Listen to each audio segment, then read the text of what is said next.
Between 1478 and 1833, thousands of people were arrested, tortured, and executed because their religious beliefs were not welcome in their homeland. They were victims of the Spanish Inquisition. The Inquisition has cast a long shadow, but it's been so obscured by myth that until now it's been hard to tell the real story of these dark days of the Catholic Church.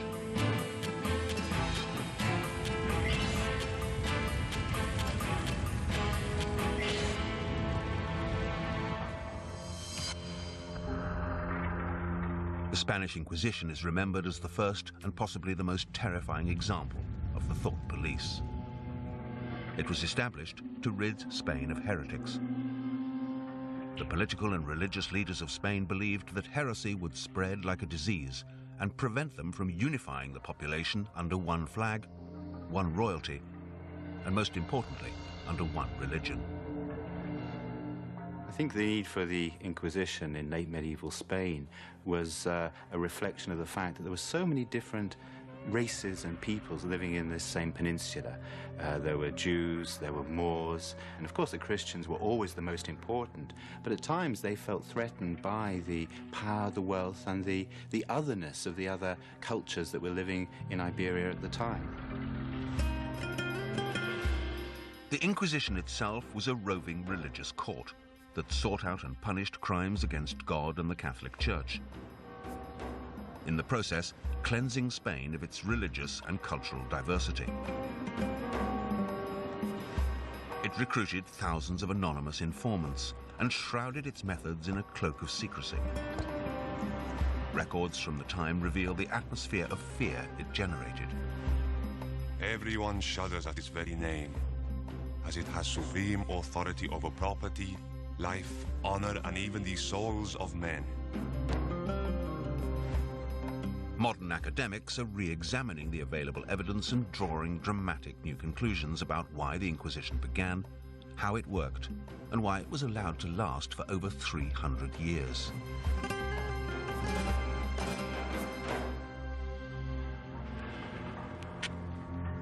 The Inquisition employed scribes who, like modern secretaries, kept detailed records of all its work. These documents provide a real understanding not only of the methods it employed, but also of the psychological effects on its suspects. At the heart of the Inquisition's work was the interrogation. A prisoner would be grilled for hours on end. These ancient and sinister methods have lived on, aped in the modern world by oppressive political and religious regimes, from the Gestapo to the KGB. The interrogation would start calmly enough, with seemingly innocent questions about the prisoner's lifestyle and that of his family. The Inquisition would interrogate you at length about what you did and what your family did, because it wasn't only you that they were concerned with, it was everybody that you might know, what they called your accomplices. And they will say to you, what's your name? Do you know why you've been arrested? No. The Inquisition does not arrest people for nothing. Are you aware of that? If you say so. Have you anything to say to us? Any confession you make? Because the voluntary confession was the one which would get you off with least trouble. No, I've nothing to say. I don't know why you've arrested me. Go down to the cell and think about it. A prisoner might be locked up in solitary confinement for weeks, even months on end. The jailer his only human contact. But eventually the Inquisitor would call on them to answer more questions and to pressure the prisoner into confession. You might then come up next time and the Inquisitor would say, well, have you anything to tell us? And you might say, well, you know when so-and-so says that I was there? Well, actually, it was like this, and I can remember now, it's a long time ago. At this point, the prisoner might hope that a small confession would be enough for the Inquisitor to stop the interrogation.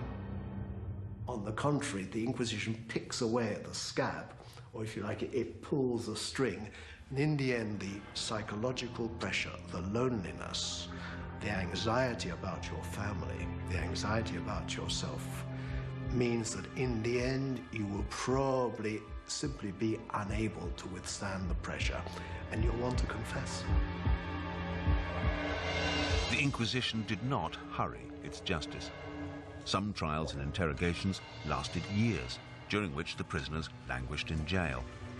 But in the eyes of their captors, the prisoners had committed the most vile crime of the medieval world: heresy.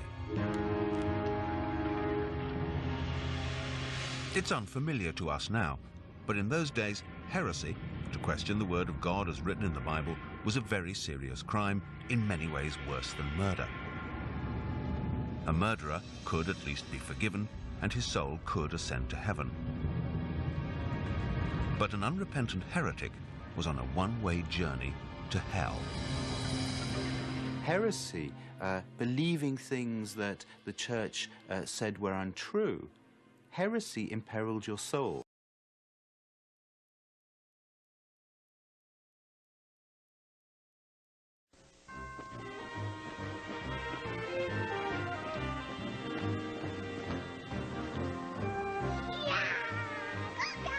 The year 1478. The place, Spain. Pope Sixtus IV authorized King Ferdinand and Queen Isabella to set up courts to uncover heretics, people whose beliefs were contrary to the Catholic faith. This was known as the Spanish Inquisition, and it was responsible for the persecution of thousands of people. I'm not happy. And now, all the way from Castile, Spain, it's... Convert or die! Yes, the 15th century's favorite game show. Here's your host, the head of the Spanish Inquisition himself. You know him. You fear him. Friar Tomas de Torquemada! What a grouch! Hola! Hola! Welcome to Convert or Die, the game where we expose enemies of the Catholic Church based on practically no evidence, then punish them ruthlessly. Is everybody ready to play? See! I can't hear you! We said see! Do not mock me! Okay, Loud, tell us about our first contestant. She's a seamstress from Valencia. Please welcome Senorita Pepper!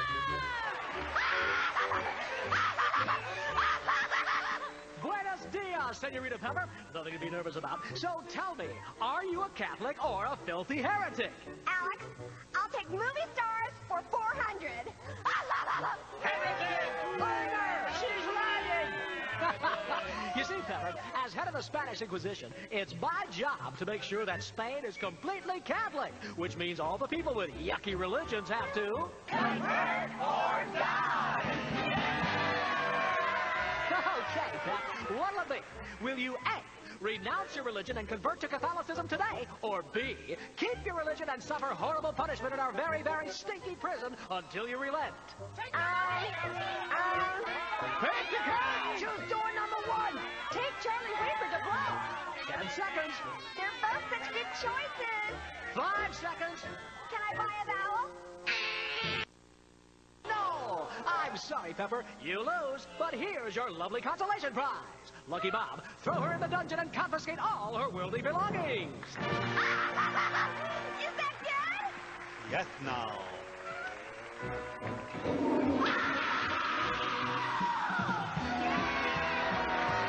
Isn't she a good sport? Okay, Loud, tell us about our next contestant. Here's a part-time levitator from Seville who's back for round 2. Say hello to Senor Toast. Cut his hair! He's lame! Hola, Toast!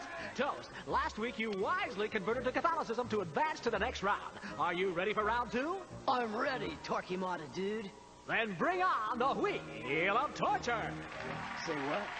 As you know, Pope Sixtus IV is quite suspicious of all last-minute conversions, huh? So we're going to test your faith by torturing you very, very much. And so to select your challenge, spin the Wheel of Torture! Oh, this is harsh.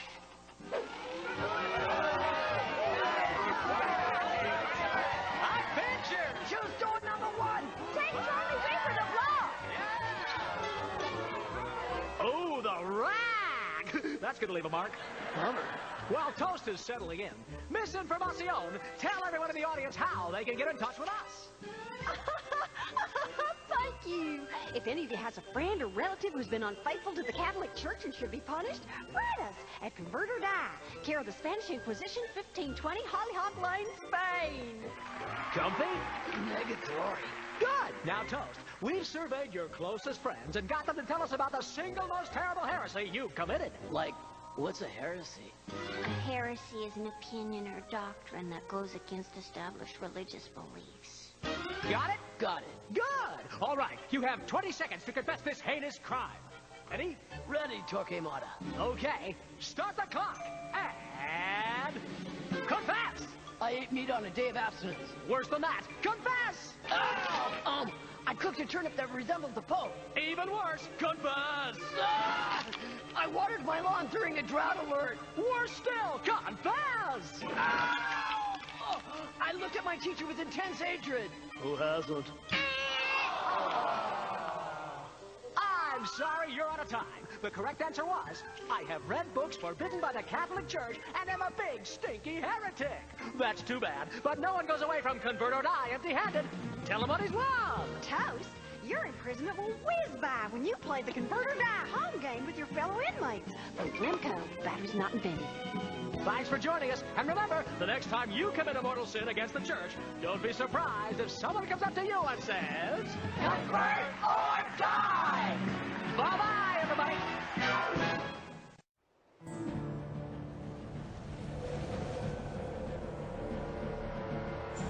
Summer 1492. After 3 months at sea, the Santa Maria, the Pinta, and the Nina anchor off the Bahamas. Europe has found the Americas.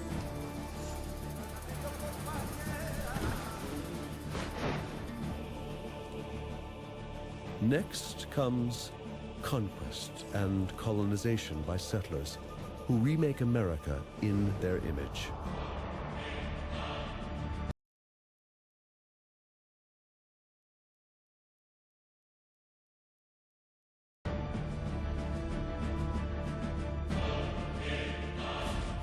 They advance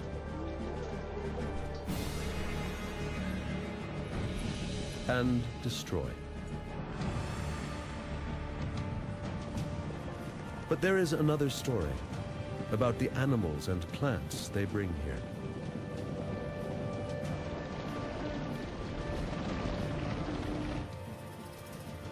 And the natural treasures they find here.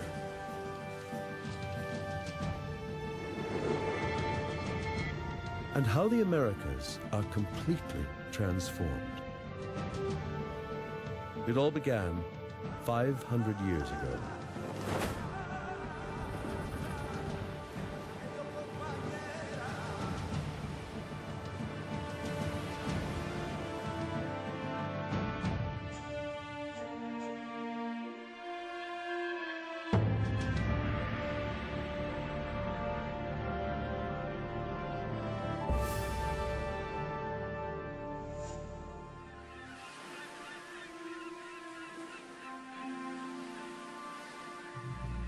It's 1491. A year from now, Christopher Columbus will set foot on this quiet beach. What's here before he arrives is a world of unbelievable natural wealth.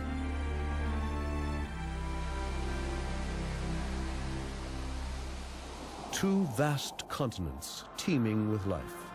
More than 600,000 miles of coastline are surrounded by pristine waters. Shoals so dense, they're said to slow the passage of ships.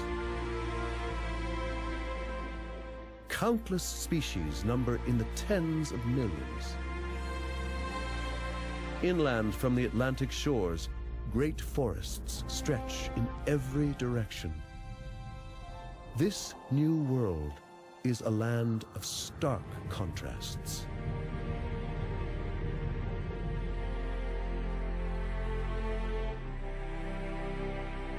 From the lush jungles of South America to the glaciers of the Arctic North and the Great Plains of the Midwest, where gigantic herds thunder across North America. There is room for caribou, antelope,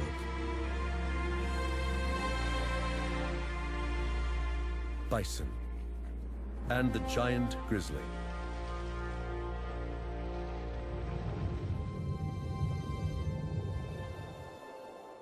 In the sky above, flocks of birds nearly block out the sun as millions of pigeons, ducks, and geese cover the horizon.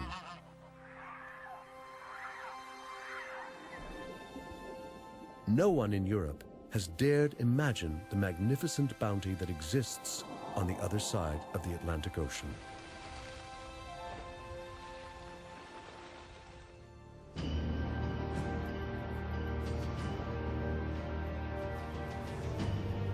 In 1491, Christopher Columbus stands on the coast of Spain, looking west.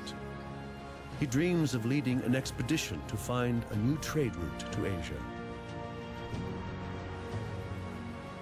Success will mean glory and riches for himself and the Spanish monarchy.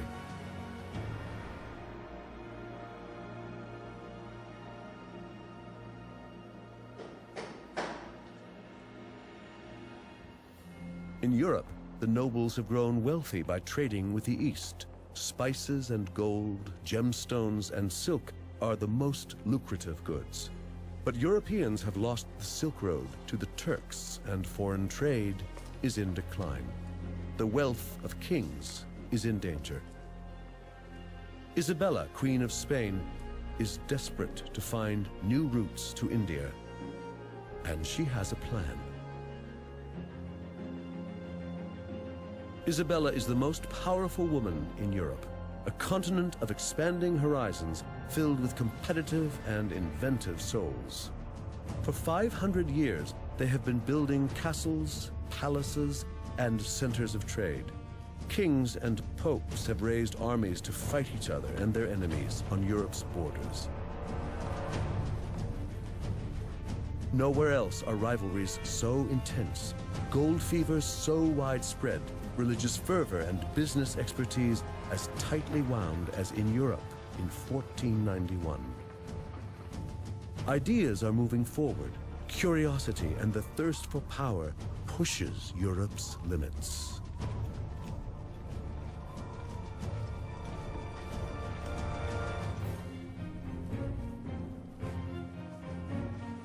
Europe is a busy and crowded continent trying to feed a growing population of 100 million people. Natural resources are already exploited as land becomes scarce and overworked. Most of the peasants are farmers, working land that belongs to someone else, owned by the nobles or the church. Their main diet is bread and porridge, both made from harvesting grains. They plant rye or wheat in winter, oats or barley in the spring. And every third year, the field lies fallow to regenerate.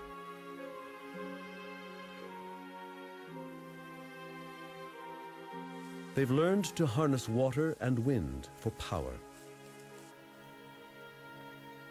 It is hard work, but good for producing higher yields in smaller spaces.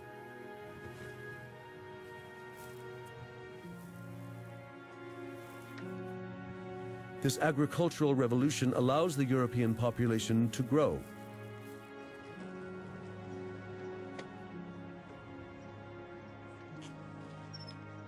With the help of one more important element: domesticated animals.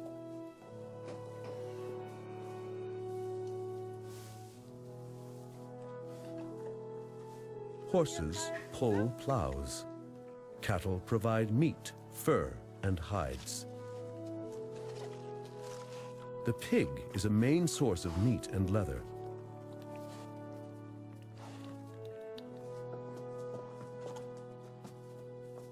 And so too are sheep.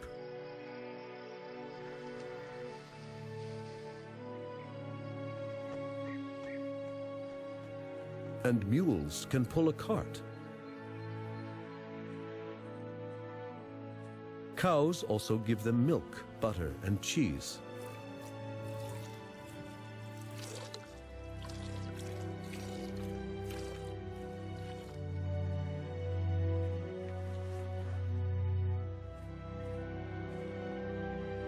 It is not only people that domesticate animals. The big five, horses, cattle, goats, pigs, and sheep, domesticate the European landscape. They contribute to Europe's overcrowded conditions. In 1491, the Americas, too, are a crowded and prosperous place, but in a very different way. The Andes cradled a vast empire ruled by powerful god kings. Mesoamerica is densely populated and home to the most impressive civilizations on the continent. The Atlantic coast is filled with smaller villages and fields. And along the great rivers, great cities are built around monumental plazas. It is an ancient world, inhabited by 100 million people. Hunters and gatherers, fishermen and farmers, kings, slaves and soldiers. Down among the trees, where the Missouri, Illinois, and Mississippi rivers merge, lies one of the largest civilizations on the continent. The native Mississippians are mound builders, occupying a vast region from the Great Lakes in the north to Florida in the south. The first explorers thought these great mounds were natural, carved by retreating glaciers. Now we know that they are the centerpieces of cities. Cities like Cahokia. Busy trading posts of earth and wood, with populations of up to thousands of people. No one knows what they called themselves or what language they spoke. But we know why they were successful.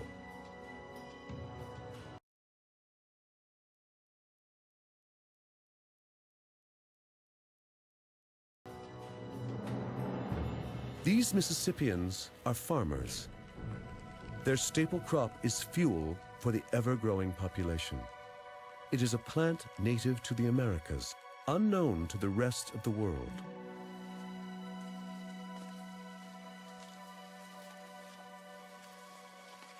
But corn is not a blessing from nature or a gift of the gods. This crop is the outcome of man's first feat of genetic engineering.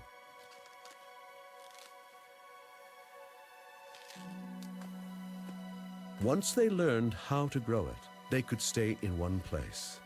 This simple diet translated straight into the energy to build a civilization. The cultivation of corn is a key to flourishing cultures in the Americas before Columbus. The staple crop in North America was corn. 6,000 years ago, ears of corn were only about as long as a person's thumb, and they were barely edible. It took thousands of years to develop a more nourishing and larger hybrid, and also a hybrid that could grow in cooler climates outside of Mesoamerica. And it wasn't until about 1,100 years ago that corn reached the Mississippi River Valley. Corn is the result of the domestication of the wild teosinte grass. Early Americans started with this spindly stalk, and over the centuries, they developed it into today's giant cob. Archaeologists and biologists are still debating how corn was achieved out of a tiny grass. Corn is one of the keys to understanding American civilization. Wherever it flourishes, so do great cultures.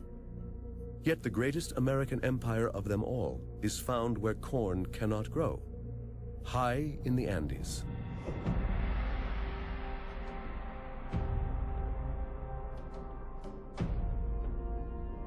The Inca Empire stretches nearly 2,500 miles down the west coast of South America. Inca build palaces, storehouses, and castles in the tall mountains. In their realm of 6 million people, they rely on manpower to transport stones without animals or the wheel. And the energy for that is provided by another amazing food source. They are famed for their gold, but their true treasure is less glamorous.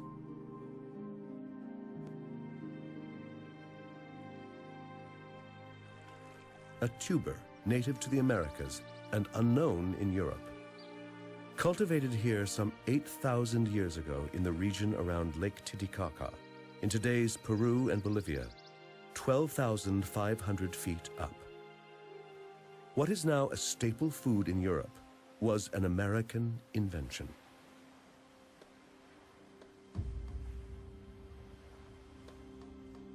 By the year 1491, the Inca grow thousands of varieties, domesticated from wild ancestors. Some poisonous, some even carnivorous.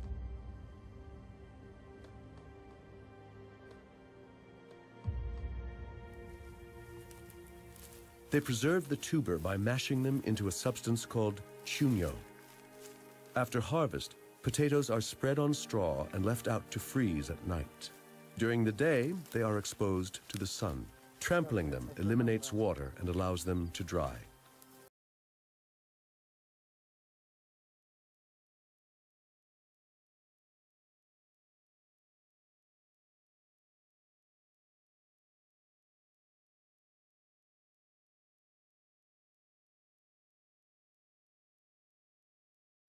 Chuño can be stored for 10 years, providing excellent insurance against possible crop failures.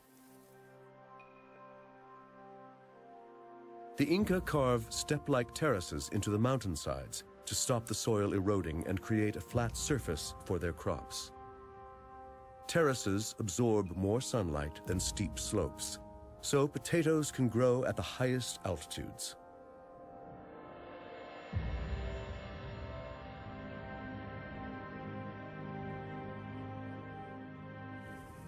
And all this is achieved by manpower alone, using wooden tools.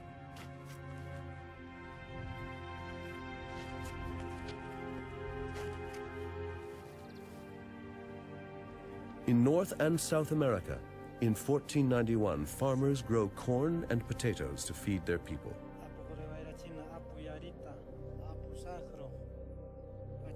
They have none of the domesticated animals that benefit Europe. For Inca farmers in the Andes, their chief source of meat and transporting goods is the llama. This is the biggest domestic mammal in the Americas. The llamas also offer dung for the soil and hides for clothes. But they can't milk or ride them, and the animals can't pull a plow. So they are no good for farming or for travel. But their wool is a true blessing.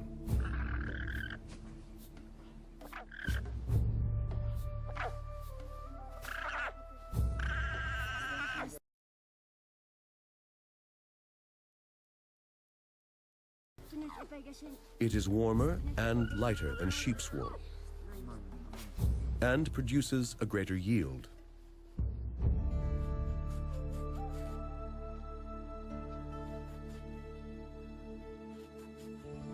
The second principal domesticated animal of the Americas is much smaller.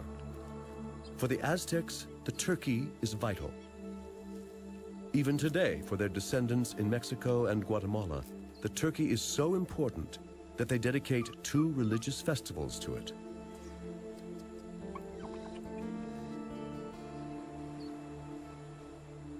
Native Americans have such few domesticated animals because the biggest native mammals in the Americas died out long ago.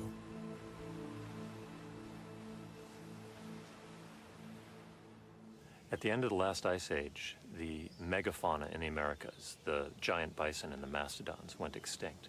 And the reasons for that are probably twofold. First of all, as the ice age was ending, the climate became much hotter and drier, and this killed the vegetation that these very large animals depended on.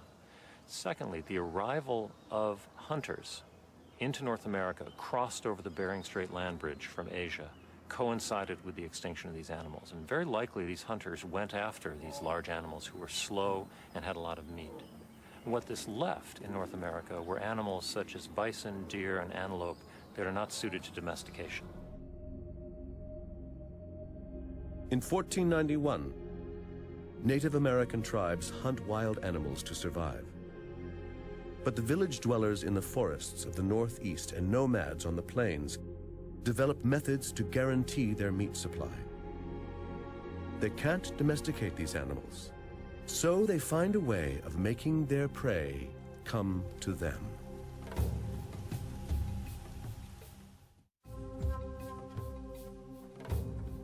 In the years before Columbus, Native Americans noticed that grass grows better after being burned by lightning strikes.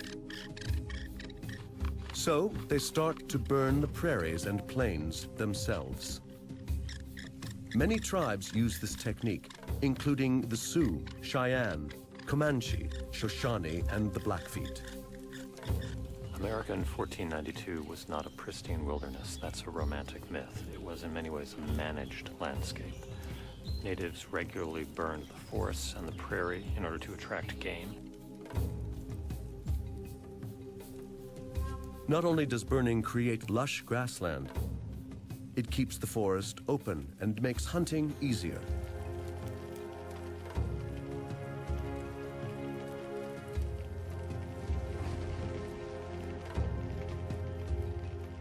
The new rich pastures lure and increase the numbers of herbivores, as well as the predators that feed on them.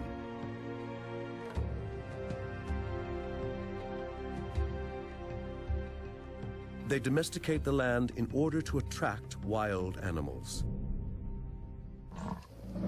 Nomadic Central Plain Indians are able to lure the biggest mammals in the Americas. The bison. Wherever they roam, bison are the main source of food and clothing, and of tools made from their bones.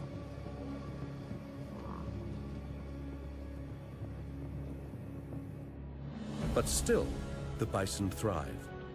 By 1491, North America is home to perhaps 30 million. They reign on the prairies from Montana to Texas, pushed east by Native Americans along a path of fire, opening up the forest into virgin land.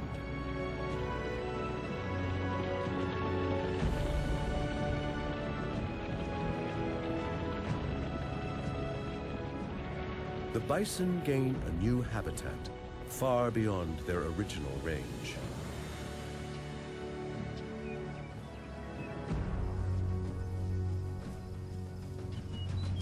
Native Americans have no guns or horses. They hunt on foot.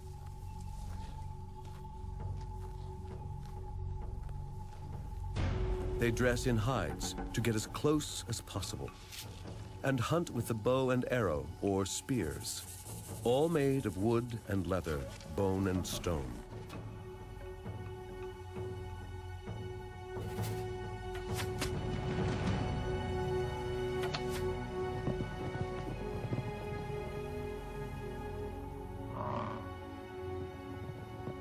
Hunting the bison is essential for their survival.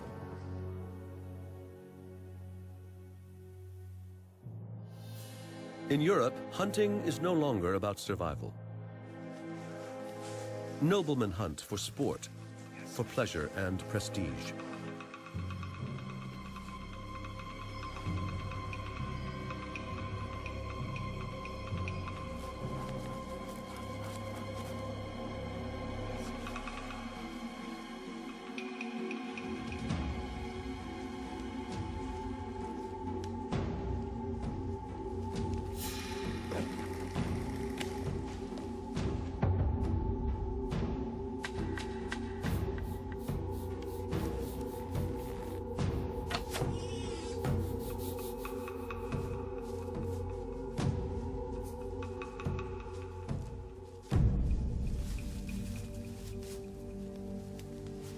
and only the nobles are allowed to hunt. If ever they catch a peasant hunting, he will be punished for poaching.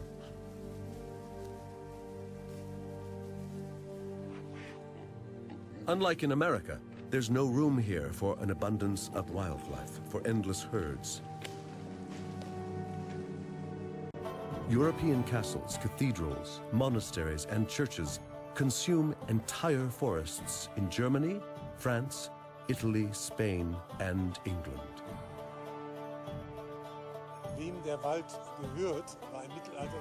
No wonder that all the great social and economic struggles in the Middle Ages are fought in the forests, around the forests, and about the forests.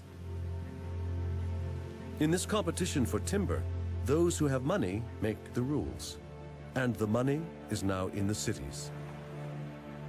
Perhaps the richest city of all is Venice. It's built on wood, literally.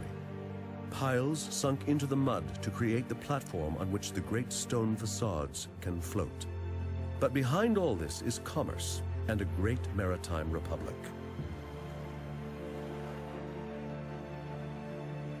The goods that are bought and sold are transported in wooden galleons. Venice has denuded the forests all around them to build its fleet.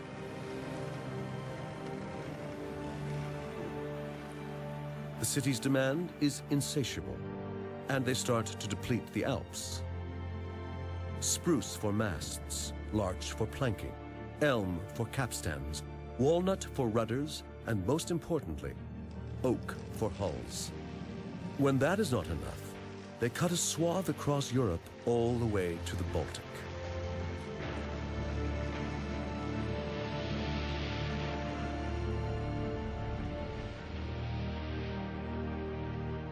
The Europeans have exploited their natural resources, leaving a continent where there are few fish in their rivers and less timber in their forests. Their towns are crowded with people, and they don't know what to do with them.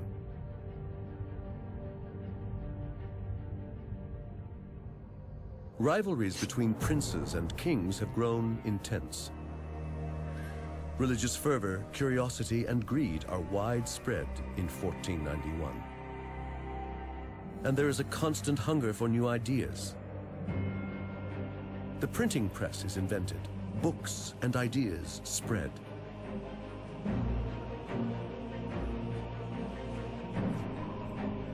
But where do they go from here?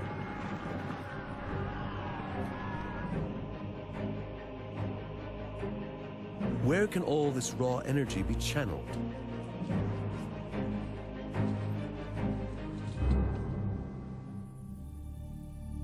This is the time when European kings and queens send explorers beyond the horizon to expand and enhance their power. Some explorers go around Africa to find the sea route to India. One has the vision to sail west to arrive in the east. He is a seaman from Genoa, Italy, a fervent amateur who has the crazy idea of sailing into the unknown to reach India. Christopher Columbus has spent 5 years trying to gain royal support to finance his voyage.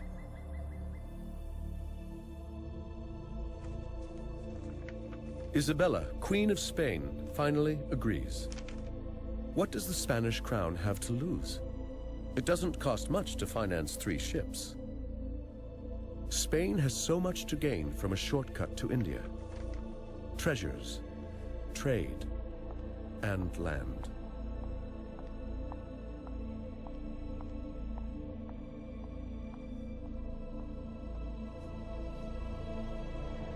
At first, no one wants to board his ship. Finally, he drags together a motley crew of 87 men. Many are illiterates, petty criminals, even murderers, who choose probable death at sea in preference to the gallows. Many are soldiers, with nothing to do since Spain expelled the Moors just months before. Now, they are soldiers of fortune.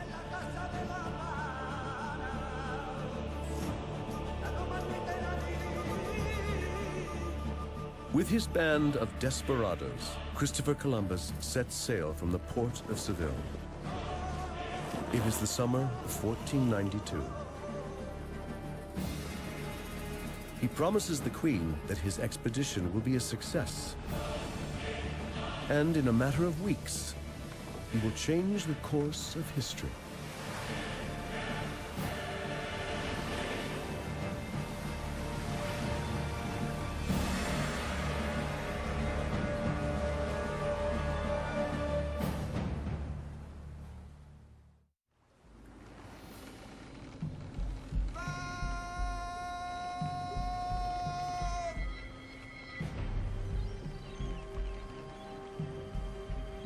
It is October 12, 1492, when Columbus sights land.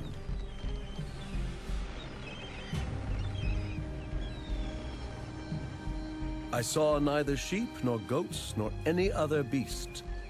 All the trees were as different from ours as day from night, and so the herbage, the rocks, and all things.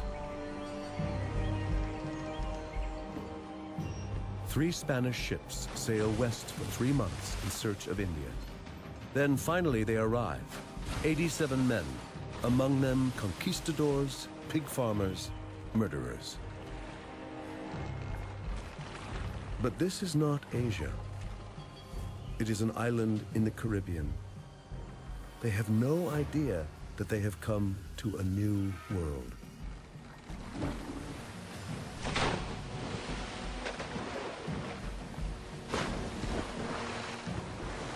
The air is hot.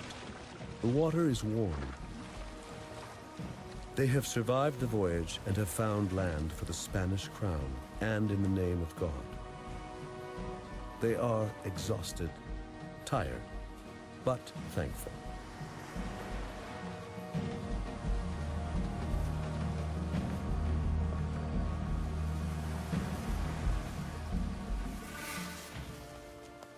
What land is this? Where are the ports, the cities, the ships and traders they expected? The natives have seen many people arrive from the sea, other tribes, but no one like this.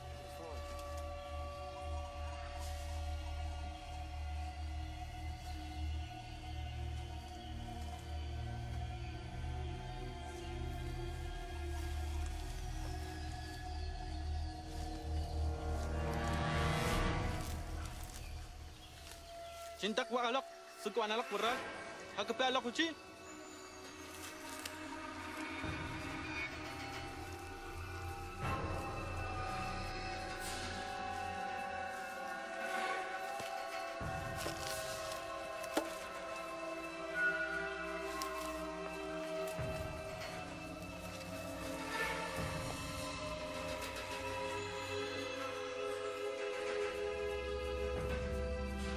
They will both soon discover that this is just the beginning. Columbus and his men stay for 3 months in the Bahamas and have no idea that they're on the edge of 2 great continents, about 10 times bigger than Europe.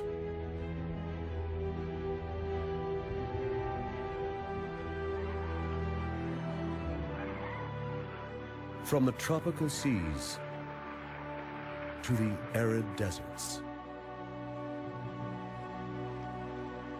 it is vast. And there is space, with room for every possible landscape, stretching from the northernmost to almost the southernmost points of the globe. Spain's royal monarchy made Columbus's voyage possible.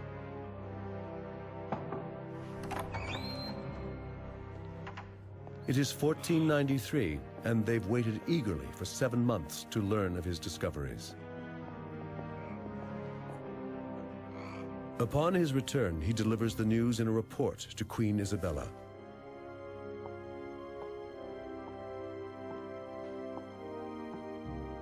In a few pages, Columbus describes the paradise he has found in her name. land to conquer, converts for Christianity, riches to exploit, and gold.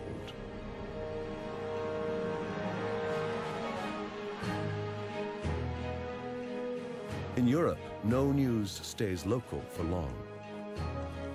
Traders, armies, and pilgrims carry news across the continent in weeks.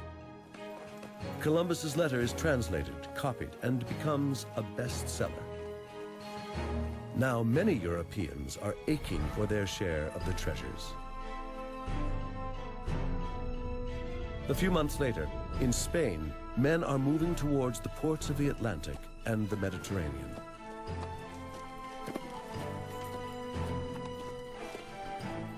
Men who have no land and no work. They cross the barren Spanish regions that offer little to live off. Desperados with nothing to lose. Men in need of a job, and the Queen needs them. Anyone can come along. Anyone can be a conquistador. Even a pig farmer can win glory and riches in faraway lands.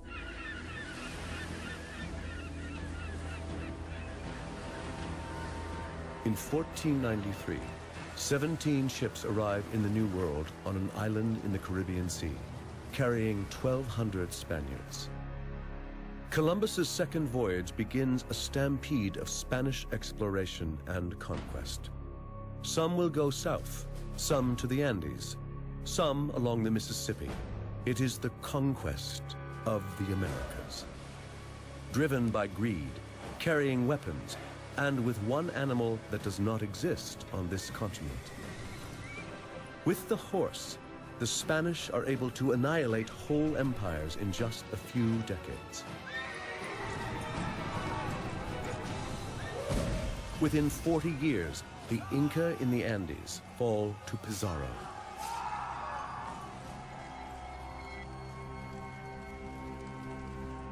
And the Aztecs in Central America to Cortez.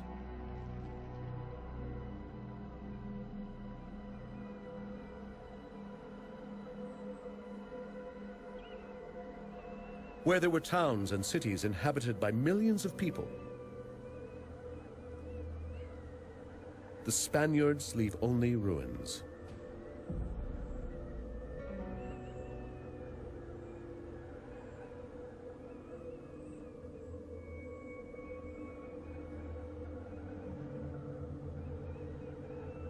And no one to manage the land.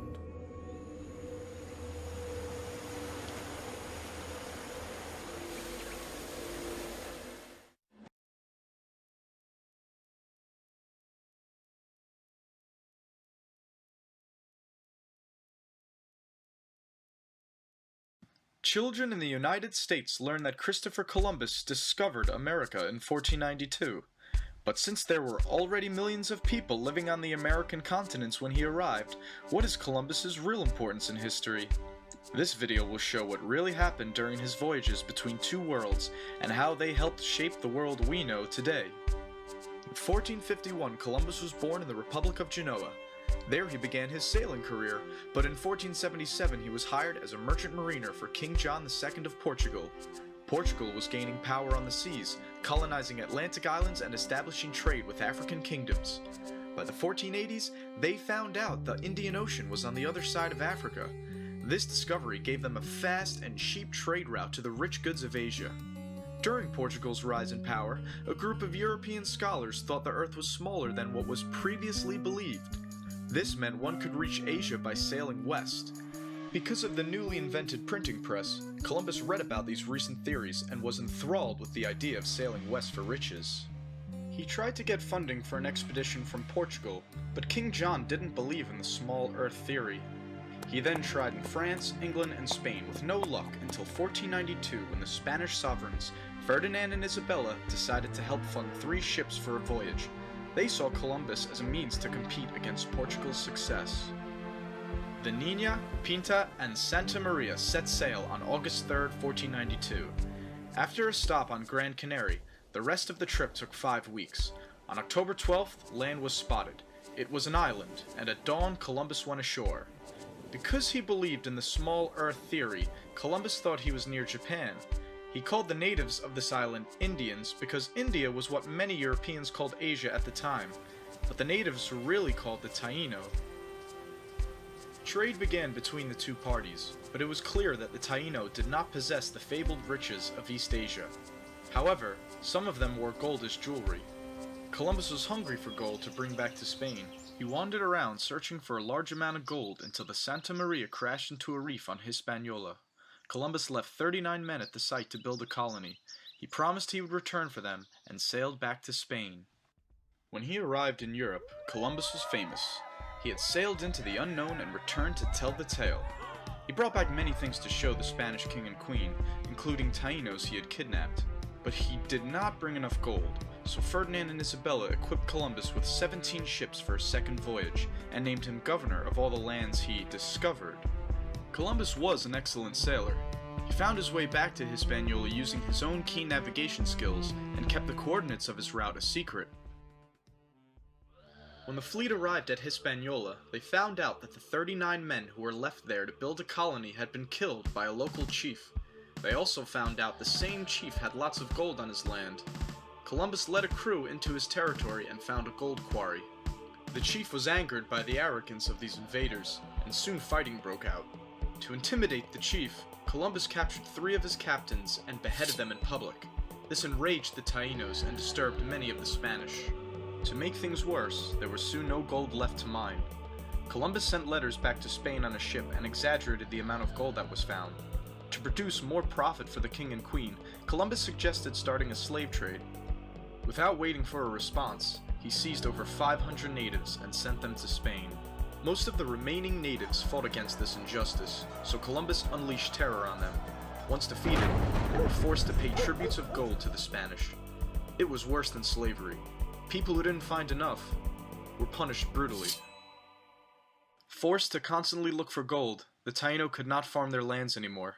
Many escaped into the hills, only to be hunted down. During the first few years of the tribute system, 50,000 natives died. Columbus's brutal command made him enemies in the colony as well as in Europe. In 1496, he sailed for Spain to defend his actions to Ferdinand and Isabella. He left his brother Bartolomeo in charge of the colony until he returned.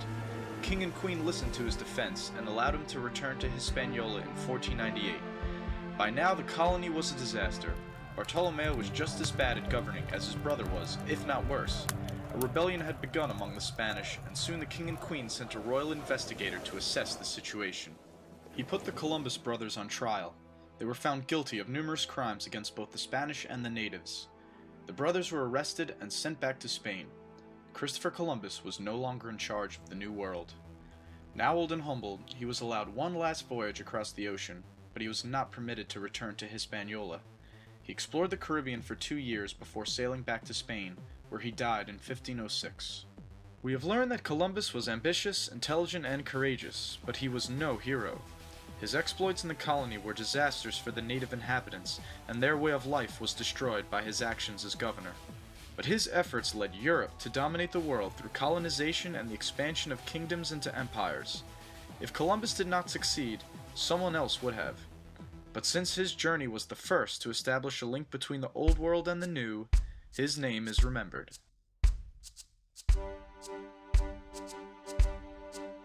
Christopher Columbus was the ISIS of his day. He justified rape, murder, and pillage with religion, and he funded his efforts with whatever he could steal.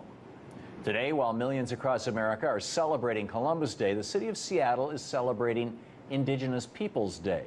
That's because last week, the Seattle City Council unanimously passed a resolution to honor the contributions and cultures of Native Americans on the second Monday of October. While Seattle's decision may seem unusual, it's actually part of a growing trend. Many cities and states across the country have shifted away from celebrating Columbus Day, and that's because more and more Americans are learning the real history behind Christopher Columbus and his so-called discovery. First of all, Columbus didn't actually discover the Americas, despite what you may have been taught in elementary school.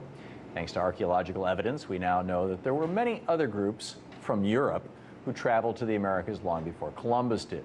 For example, back in the 10th century, the Vikings had settlements in what are now Greenland and Newfoundland. And DNA evidence proves that Polynesians came to South America almost a century before Columbus sailed the ocean blue. So Columbus's discovery of the Americas really wasn't a discovery at all. But enough about the discovery. Let's talk about the man himself and what he did to the indigenous people who he found when he arrived in the New World. When Columbus set sail in 1492, he was on the hunt for gold to bring back to Europe, and eventually landed on an island known as Hispaniola, which today is the home of the Dominican Republic and Haiti. Unfortunately, Columbus didn't discover much gold on Hispaniola, but he did find something as good as it, if not better: human beings, people. And Columbus thought that the indigenous people that he discovered would make great slaves. When Columbus discovered the Taino indigenous people of Hispaniola, he wrote back to the Spanish monarchs funding his voyage, saying that they are well built with good bodies and handsome features. They do not bear arms, and they do not know them. For I showed them a sword, they took it by the edge and cut themselves out of ignorance. They have no iron. Their spears are made of cane. They would make fine servants. With 50 men, we could subjugate them all and make them do whatever we want. Here there are so many of these slaves. Although they are living things, they are as good as gold. Over time, Columbus's real actions in the Americas have been replaced by a warm and fuzzy coloring book story of a bold and brave explorer who set out to discover a new world. But in reality, as we have learned from writings of Christopher Columbus's own men, the bold explorer raped, pillaged, enslaved, and slaughtered people just to get rich. One of Columbus's crewmen, Miguel Bueno, wrote about the scene when Columbus arrived in Hispaniola for the second time, and thousands of Tainos, or what he referred to as Indians, came out to greet Columbus's ships. Cuneo wrote, "When our caravels were to leave for Spain, we gathered 1,600 male and female persons of those Indians. For those who remained, we let it be known to the Spaniards in the vicinity that anyone who wanted to take some of them could do so to the amount desired, which was done." Bueno also wrote that he took his own sex slave, a beautiful young girl, who, in his own words, quote, "resisted with all her strength," end quote, leaving him with no choice but to, quote, "thrash her mercilessly and rape her," end quote. Columbus eventually started up a global child sex slave trade, shipping off young Indians to all corners of the globe. He even bragged about it to a friend in a letter written in 1500, saying that 100 castellanos, it's a Spanish coin, are as easily obtained for a woman as for a farm. And it is very general, and there are plenty of dealers who go about looking for girls. Those from 9 to 10 years old are now in demand. Under Columbus's rule, life for the Taino people became so bad that they resorted to mass suicide. 25 years after Columbus had arrived in Hispaniola, the Spanish missionary Pedro Cordoba wrote that as a result of the suffering and hard labor they endured, the Indians choose and have chosen suicide. Occasionally, 100 have committed mass suicide. The women, exhausted by labor, have shunned conception and childbirth. Many, when pregnant, have taken something to abort and have aborted. Others, after delivery, have killed their children with their own hands so as not to leave them in such oppressive slavery. Eventually, Columbus resorted to wiping out the Taino altogether. Prior to Columbus's arrival in the New World, scholars placed the population of Haiti, Hispaniola, at around 1.5 to 3 million people. By 1496, it was down to 1.1 million, according to a census done by Bartholomew Columbus, Christopher Columbus's brother. By 1516, the indigenous population was at 12,000, and by 1542, fewer than 200 natives were alive on Hispaniola. By 1555, every single native was dead, every last one. Knowing what we know now about Columbus's real intentions and actions, it's pretty ridiculous to be celebrating a man who didn't actually discover anything and who kicked off a genocide of historic proportions. If Columbus was robbing, raping, and pillaging Western Hemisphere island nations today, we'd probably be bombing him from the air. It's time to put the shameful history of Columbus and his enslavement and murder of Native Americans behind us. and instead started celebrating the indigenous peoples who called the Americas home long before Columbus ever set sail. Monday, October 12th is Columbus Day, which we've celebrated in various parts of this country since the 18th century, even before it became a federal holiday back in 1937. And that's probably long enough, because when you find out the actual facts of what Christopher Columbus did when he got to America, you're going to see that it's one of the darkest chapters in America's history. Now, I've got a lot of these facts, Cenk, so feel free to just cut me off when you want to interject. But first of all, let's start with something light.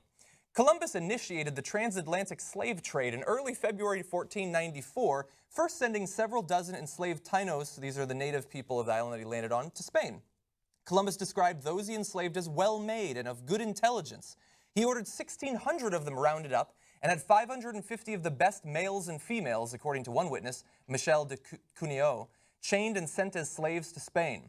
Of the rest who were left, that person writes, the announcement went around that whoever wanted them could take as many as he pleased, and this was done. And understand that significant numbers of even those early slave deliveries ended up dying en route. Okay, so let me come in there with a couple amazing things here. First of all, Columbus also described the natives that he ran into when he first discovered this land. If he discovered it, how come they were already there? Anyway, he said they were, quote, so full of love and without greed. And you would think like, oh, that's great. That's going to lead to good relations. He's like, no, idiots, he thought. They're so full of love without greed. It makes it super easy to enslave them, beat them, murder them, chop their hands off. Christopher Columbus, the original ISIS, we're going to get to that in a second. Okay? And so he looked at their love and compassion as a weakness that he could exploit. This is the man we celebrate, right? And he says, you take the slaves and do what we want with them. Here's what they did with them according to the journals at the time. So this is history, and it's not somebody else said it about them. They said it themselves, right? Most of the quotes you're going to see are taken from his personal journals. In the journals of Columbus and his men, they bragged about how they would break the native women, and that they would break their will to resist after rape, after rape, after rape. And then eventually they can get the women to do whatever they wanted because they had raped them so much. Now, this is the man we celebrate, right? So now, look, when I was a kid, I was told that Columbus discovered America. I knew that he hadn't discovered it because there were people there. Even as a kid, you could figure that out. But I got it. He discovered it from a European perspective. And at least, hey, the Europeans came here, we set up America, and we celebrated it, and I celebrated it. But when I grew up, I put childish things aside. Okay? So now you want to take the blue pill, and you want to go back to thinking Christopher Columbus is a lovely guy. Understand that you're making an active choice to deny facts, history, and say, I'd like to be ignorant. That's what I would like to do, right? That's a choice you're making, okay? But now that I know the facts, well, obviously I changed my mind on Christopher Columbus because no one ever told me what the real facts were. You find out the real facts and you go, you would have to be a monster to want to celebrate this guy. Yeah, they leave it out of the elementary school textbooks. But so we have more barbarity, but the fundamental facts, as you pointed out, he did not discover America. First of all, other Europeans had already been to America at that point, and as you point out, well over 100 million native people had already been living there. They had discovered it first, actually. They did not think that the world was flat at that point. They had not thought that for over 1,000 years, so he was not brave in being willing to go over the edge of the world. And he did not go in a mission of exploration at all. It was a commercial enterprise and a religious enterprise to find gold and to find slaves and to convert them where possible. Now, the initial slavery that we talked about proved to be unprofitable, but he later wrote, "Let us in the name of the Holy Trinity go on sending all the slaves that can be sold." So there you get both the religious and the commercial considerations in one sentence. When the slavery did not pay off, he turned to a tribute system, forcing every Taino of 14 or older to fill a hawk's bell with gold every 3 months. If successful, they were safe for another 3 months. If not, Columbus ordered that they be punished by having their hands chopped off, or they were chased down by attack dogs. As the Spanish priest Bartolomé de las Casas wrote, this tribute system was impossible and intolerable. They not only had their hands cut off, by the way, but they were forced to wear them around their neck on thongs. A little bit barbaric there. Okay, now imagine if ISIS had cut off hands, which they do, right, from time to time. So does Saudi Arabia, by the way, one of our top allies. And then they made the kids, 15, 14, 15, 16-year-old kids, wear the hands around their neck. And then they said, well, I'm only chopping it off because you didn't give me enough money, enough gold, enough bribes, right? And then, then they rape the women. They do this to the kids, to all the adults. And then they sick dogs on them, rip their flesh from their body as we all watch. Now, we would rightfully call them monsters, the worst of the worst, right? Now, when Columbus does the same exact thing, we name a national holiday after him. Yeah. Again, if you didn't know, I didn't know either, right? It's okay. You're not a bad person. We were all told, hey, Columbus, hey, it was wonderful Italian, comes here, discovers America. Explorer, brave. Brave, all that stuff. It's okay, you didn't know. But now you know. Yeah. But now you know. You can't celebrate that guy. Yeah. Now, there's more that they have to know, unfortunately. This is another section from Christopher Columbus's personal journal. He wrote, 100 castellanos are as easily obtained for a woman as for a farm, and it is very general, and there are plenty of dealers who go about looking for girls. Those from 9 to 10 are now in demand. So they had set up some sort of system of pimps and sexual slavery in the New World. Eventually, he went back to Europe and then returned with more men after saying that he could conquer all of the natives because they had so little experience with war that he needed just 50 men so that he could govern them. On his second trip to the New World, he brought cannons and attack dogs. If a native resisted slavery, he would cut off a nose or an ear. If slaves tried to escape, he had them burned alive. Other times he sent attack dogs to hunt them down, and the dogs would tear off the arms and legs of the screaming natives while they were still alive. If the Spaniards ran short of meat to feed the dogs, Arawak babies were killed for dog food. Additionally, and this is one of the sources for the information, we referenced him earlier, one of Columbus's men, Bartolomé de las Casas, was so mortified by Columbus's brutal atrocities against the native peoples that he quit working for Columbus and became a Catholic priest. In a single day, he was an eyewitness as the Spanish soldiers dismembered, beheaded, and raped 3,000 native people. Such inhumanities and barbarisms were committed in my sight as no age can parallel, he said. My eyes have seen these acts so foreign to human nature that now I tremble as I write. And the final toll for this barbarity, the slavery, the disease, the war, the killing, the torture, experts generally agree that before 1492, the population on the island of Hispaniola probably numbered above 3 million. Within 20 years of Spanish arrival, it was reduced to only 60,000. Within 50 years, not a single original native inhabitant could be found.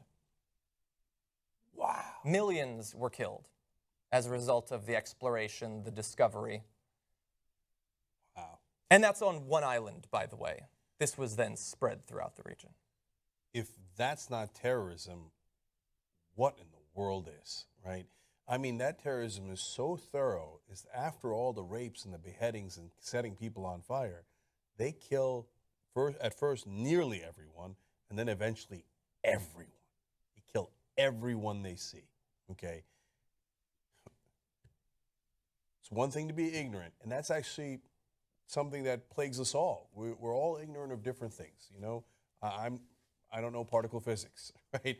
But, and there's a lot you don't know and I don't know. That's okay. That's okay. If you're on a quest to learn, that's fantastic. That's exactly right, right? We're all on a quest to learn. But once you know, then it's an easy decision. If after knowing this, and you know that the contemporaries wrote this is not some interpretation later. They wrote this in their journals, right? After you know it, and you still want to say that this is a good man because I don't care because he was white or he was Italian or he did it he's the founder of our country. I don't care. I don't care. If you don't care about this, you're really a terrible, terrible person. Yeah. And you still want to celebrate this guy. It would be like celebrating the leader of ISIS. Yeah. It really would. I mean, this is exactly what ISIS does. And he did it at a level that ISIS couldn't even imagine.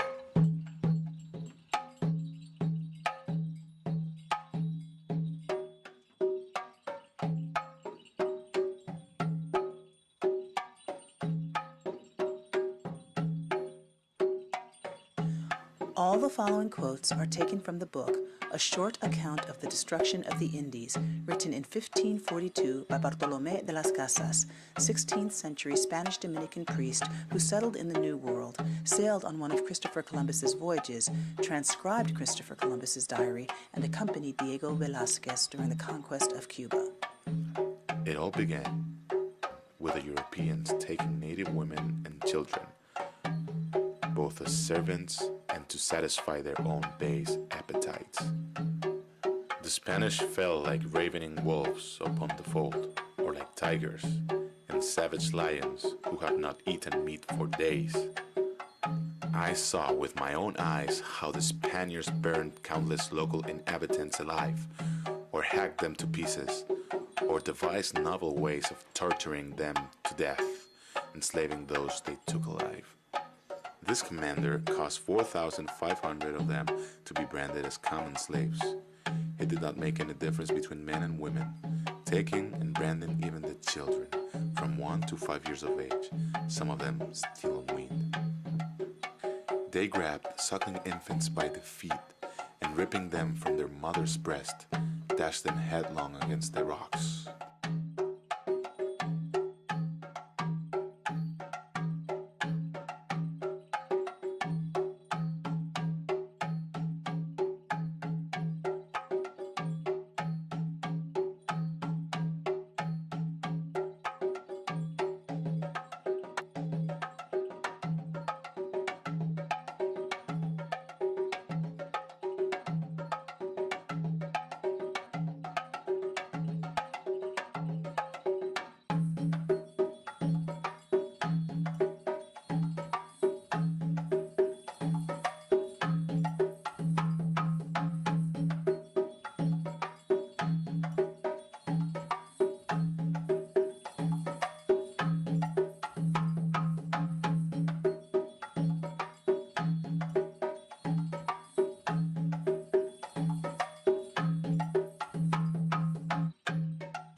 One Spaniard, who wished to satisfy his evil lust on a young girl, took out his dagger, or as it may be his sword, and cut off the hand of the girl's mother who was trying to wrench her from his grasp. When the girl persisted in refusing him, he stabbed her to death.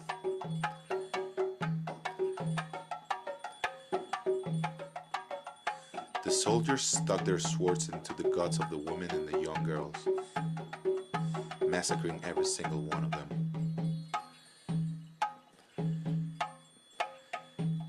A Spaniard took a little boy from his mother, cut his arms and legs into chunks with his knife, and distributed them among his dogs. Another member of the governor's party galloped about cutting the legs off all the children.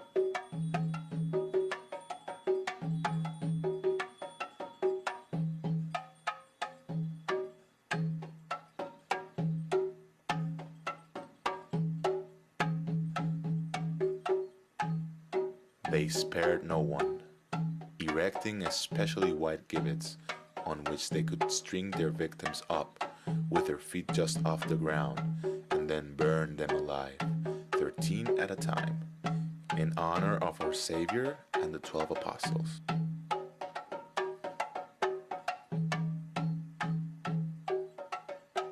Some they chose to keep alive and simply cut their wrists, leaving their hands dangling. Some began to flee into the hills, while others were in such despair that they took their own lives. Men and women hanged themselves and even strung up their own children. The reason the Christians have murdered on such a vast scale, killed anyone and everyone in their way, is purely and simply greed. They have set out to line their pockets with gold.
En tanto que gobernador de esta isla, quiero agradeceros que hayáis venido a ver. Kunan Camachi de Rochamanta, y pagarás para que Tuco de Rancunata. Tras mi primer viaje, Hablé personalmente con sus majestades, quienes me instruyeron para que se os tratasen con respeto y cordialidad. Solicitamos que reconozcáis a la Iglesia y al Papa como legisladores del universo. Y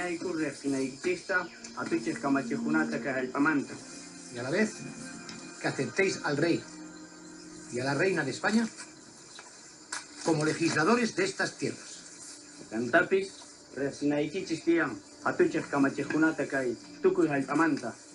A cambio, recibiréis nuestro amor y nuestra caridad.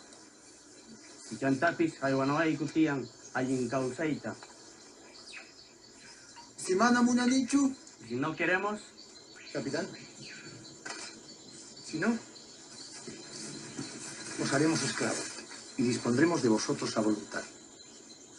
Nos apropiaremos de vuestras posesiones y os causaremos tanto dolor como podamos. Mana chairi tukui kai al atano ha ikapuspa gasaiku y mana alin causai manchuras a canquitis. Y mata muñanquiti no caicumanta. ¿Qué queréis de nosotros?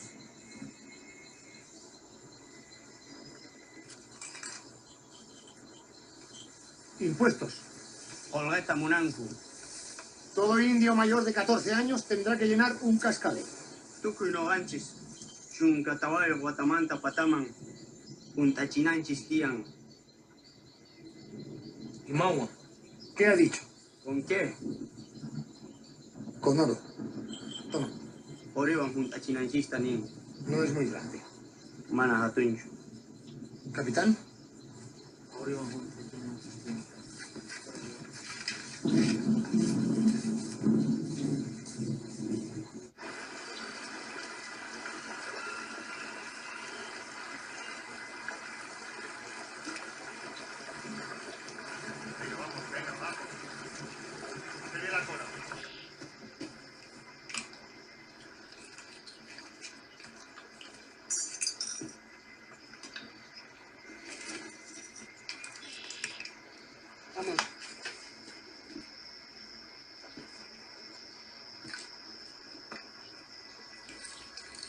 Capitán. ¿Qué es esto? Mana, ¿entendí hecho? ¿Te crees que soy tonto? ¿Me quieres engañar o qué? Aquí no hay más que arena. No caigo, mana, ¿entendí cucho? ¡Que me hables en cristiano, que no te entiendo! Caipi más cancho ni matapis. ¡Eso es arena! No caigo más caigo. ¡O dale!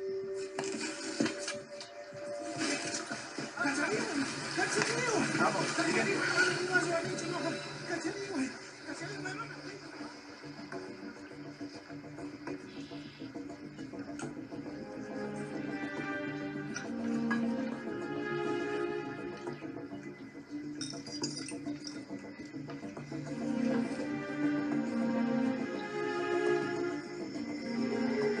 aquí no hay suficiente.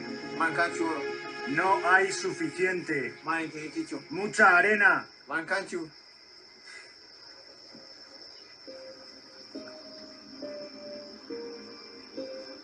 Venga, llevároslo. A podar. Tú, vamos.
¡Cacharihuaycu! ¡Pulcaitas no existían!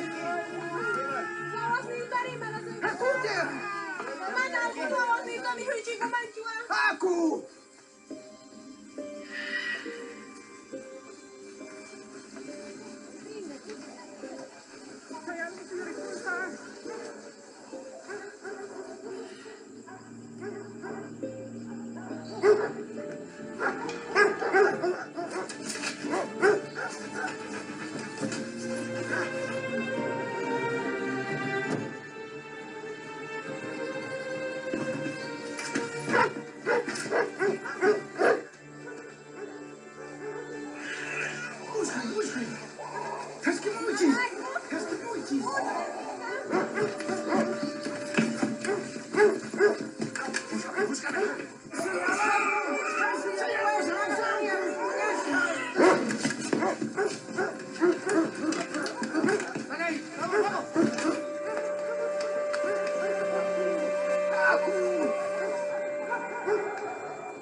Volverá a los indios en nuestra contra durante generaciones. ¿Por qué no os unís a los franciscanos y salváis sus almas? Si es que las tienen. Si se entromete, restadlo. A ver, los evangelistas, Mateo, Marcos, Lucas, Juan. Padre, ¿podéis ayudarme? Creo que he olvidado los nombres. Carlos. Manolo, Paco, Federico, Felipe. A ver, ¿quién hará de Jesucristo?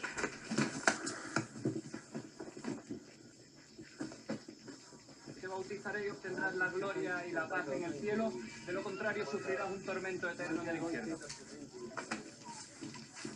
En el nombre de Cristo todavía puedes salvar tu alma. Aprender la diferencia entre el cielo y el infierno. Pedirle perdón al Señor. Yo te bautizaré y obtendrás la gloria y la paz eterna en el cielo. De lo contrario sufrirás un tormento eterno en el infierno. ¿Me ha entendido bien? ¿Qué cristianos se logran? ¿Van los cristianos al cielo? Los buenos cristianos, sí. ¡Cachahuaychis infiernaman! ¡Silencio! Esto es lo que os ocurrirá si desafiáis a los cristianos.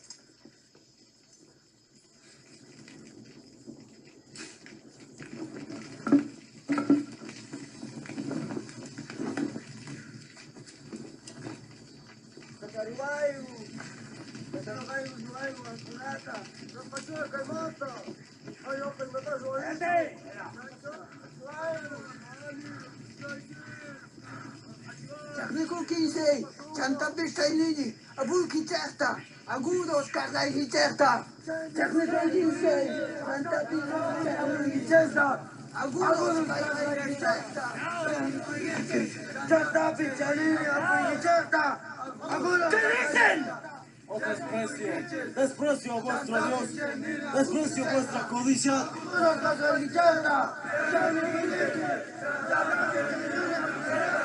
¡Agudos!